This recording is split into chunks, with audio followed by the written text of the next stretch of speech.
नमस्कार, स्वागत है आपका जीवीएन 24 में। मैं हूं आपके साथ अपराजिता। चलिए नजर डालते हैं झारखंड की एक खबर पर। जमशेदपुर शहर की लाइफलाइन स्वर्ण रेखा नदी इन दिनों खतरे में है। शहर की प्राणदायिनी स्वर्ण रेखा नदी को जल कुंभियों ने पूर्ण रूप से अपने चपेट में ले लिया है। आलम यह है कि नदी में पानी के बजाय केवल जल कुंभी नजर आ रही है।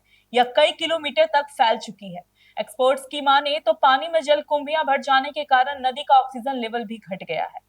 ऐसे में इसका प्रभाव नदी में रहने वाले जल जीवों पर भी पड़ता है और ऑक्सीजन के अभाव में इनकी मृत्यु हो जाती है। वहीं इन्हीं जल कुंभियों के कारण पानी भी दूषित होता है। इस दूषित पानी में नहाने से कई तरह के चर्म रोग भी होते हैं। साथ ही इसके कारण नदी में पानी का बहाव भी काफी कम हो जाता है।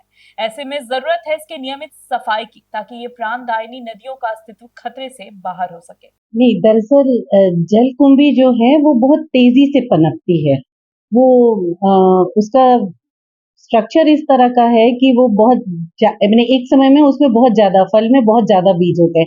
तो जब बीज बहुत ज्यादा उत्पादन होगा तो ऑब्वियसली उसका फैलाव भी उतना ज्यादा होगा, उतना ज्यादा ग्रोथ, और पानी उसको चाहिए, और पानी के अंदर वो उपजता है और पानी आसपास मिल रहा है तो वो अच्छे से उपजेगा ही उपजेगा, और फैलता भी बहुत तेजी है क्योंकि उनके बीज बहुत होते हैं उसमें, तो वो बहुत तेजी से फैल जाते हैं। तो उसकी वजह से क्या है, वो पानी के बहाव को तो रोकेंगे ही ना, क्योंकि अगर नदी में हो रहे हैं जहाँ थोड़ा भी बहाव है, वहां अगर बहुत ज्यादा कोई चीज हो जाएगा तो उसको रोक तो लगा ही देगा। जलकुंभियां जो होती है, जैसा कि आप लोग अभी देखते हैं, मानगो पुल से जब पार होते हैं तो बहुत सारा जलकुंभी आजकल वहां पे पनप चुका है और बहुत सारा वाटर सरफेस को कवर कर लिया है। तो एक तरीके से जलकुंभी का जो ये है ज्यादा होना, ये जलीय जीवों पर बहुत ही नकारात्मक प्रभाव डालता है। और जहां तक मछलियों की और जीव जंतु की बात है, तो जलकुंभियां जो ज्यादा हो जाती है तो ये वहाँ का ऑक्सीजन की जो मात्रा है, जल की जो ऑक्सीजन की मात्रा है, वो उसमें कमी आ जाती है।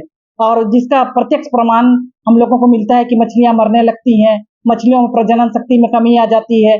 और जलकुंभी रहने के बहुत ज्यादा जब जलकुंभी हो जाती है तो मछलियों के संख्या में जिस प्रकार कमी आती है, उसी प्रकार जलकुंभी जब सड़ने लगती है, जब वो स्पॉइलेज होने लगता है, तो उसके चलते बहुत सारा उसमें प्रोटोजोअन इफेक्ट और जो भी सड़ने के कारण जल और प्रदूषित हो जाता है, जिससे मछलियों में तरह तरह की viral disease, fungal disease, protozoan disease हो जाती है, जो मछलियों के उत्पादन दर में बहुत ही कमी आ जाती है। तो अभी के लिए इस खबर में बस इतना ही। ऐसे ही झारखंड से जुड़ी तमाम जानकारी के लिए बने रहे हमारे साथ और देखते रहें जीवीएन 24।